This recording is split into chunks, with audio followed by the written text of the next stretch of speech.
In this lesson, we're going to start taking a look at algebra. Specifically, we will be looking at variables and expressions. Let's just take a look at some definitions. Here we have an example of an algebraic expression, 30n. The n is a letter, and it represents a value that can change or vary, so it is called a variable. The number that is in front of the letter or in front of the variable is called the coefficient. And anytime you see a number next to a letter or next to a variable, the operation is multiplication. It means 30 times the value of n. Here's some other definitions you need to know. An algebraic expression has one or more variables. The fact that it has a variables is what makes it an algebraic expression. In the algebraic expression x plus 6, the 6 is a constant because it does not change. And then to evaluate an algebraic expression, you're going to substitute a given number for the variable and find the value of the resulting numerical expression. Here is just another look at the vocabulary words. We have an algebra equation actually here. The 4 again is the coefficient. We're going to multiply 4 times the x, which is the variable. We also have a 7 and a 5, which are both constants. Okay, so in example 1, we want to evaluate the expression for the given value of the variable. So our expression is x minus 5. But we want to evaluate x minus 5 when x is 12. So you're simply going to take 12 and you're going to plug it in where you see x. So the x becomes 12, and then 12 minus 5 is 7. So the value of x minus 5 when x is 12 is equal to 7. Before we look at any more examples, let's be sure to remember our order of operations. We know it as PEMDAS. We have to start with our parentheses and exponents. And once we work those, then we can move to multiplication and division, which we always do from left to right. And then when we're finished multiplying and dividing, we can then add and subtract. And we also add and subtract from left to right. Here, example 2. Again, we have an algebraic expression, and we're going to solve it for a specific value for the y. So 2y plus 1, I'm going to go ahead and put that y in parentheses to remind us that we're multiplying it. And we do have to do multiplication first. But for this one specifically, I'm going to plug in the value of 4 for the y. And 2 times 4 is 8. And then 8 plus 1 is 9. So when we evaluate this one specifically, when y is 4, we get the answer of 9.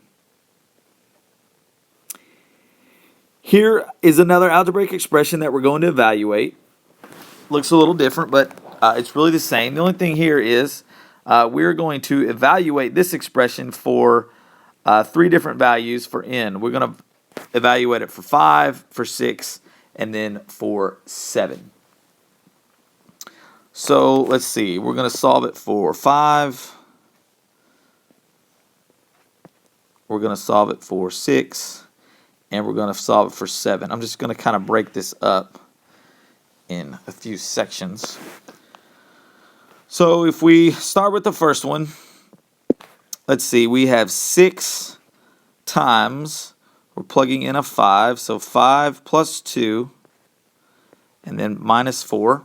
Again, we need to do our parentheses first. So it'll be 6 times 7 minus 4. 7 times 6 is 42, and 42 minus 4 is 38. Now let's move to the value of 6. All we're going to do is plug in a 6 where we see the n. So our parentheses is 6 plus 2. Let's do our parentheses first. 6 plus 2 is 8.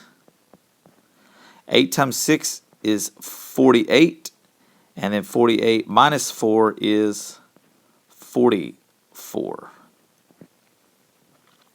And then finally, let's solve it for the value of 7. So we're going to plug in 7 for n. It's going to become 7 plus 2. Inside our parentheses, we get 9. So we've done the parentheses first. Now we have to multiply. 9 times 6 is 54. And then we subtract 4 and we get 50. So again, this is just an example to be sure we're using our order of operations. Here's example 4. It's a little bit different. Our expression is 4x plus 3y. We have two variables, but they're actually different. We have an x and then we have a y. But we're told specifically what to plug in. We want to solve this or evaluate this expression when x is 2 and when y is 1. So let's just go ahead and rewrite our expression and solve it for these specific values of the variable. So we're going to have 4 times 2 plus 3 times 1. 4 times 2 is 8. 3 times 1 is 3. And 8 plus 3 is 11. In this final example, we have a little bit of a word problem here. It says, use the expression 1.8 C plus 32 to convert the boiling point temperature from degrees Celsius to degrees Fahrenheit. So again, we're going to take a specific degree of Celsius and we're going to convert it to a degree of Fahrenheit by using this algebra expression. So let's go ahead and rewrite it here. It says 1.8 times C plus 32. And the C is going to represent the temperature in Celsius. And then we're going to work out the expression and we're going to determine the degrees in Fahrenheit. So as we work it out, we have 1.8 times, specifically the boiling point of water at sea level is 100 degrees Celsius. So we're going to determine what that is in degrees Fahrenheit. Well, 1.8 times 100 is 180, and 180 plus 32 is 212 Fahrenheit. So 212 degrees Fahrenheit is the temperature of that water will boil at sea level. It's 100 degrees Celsius or it is 212 degrees Fahrenheit.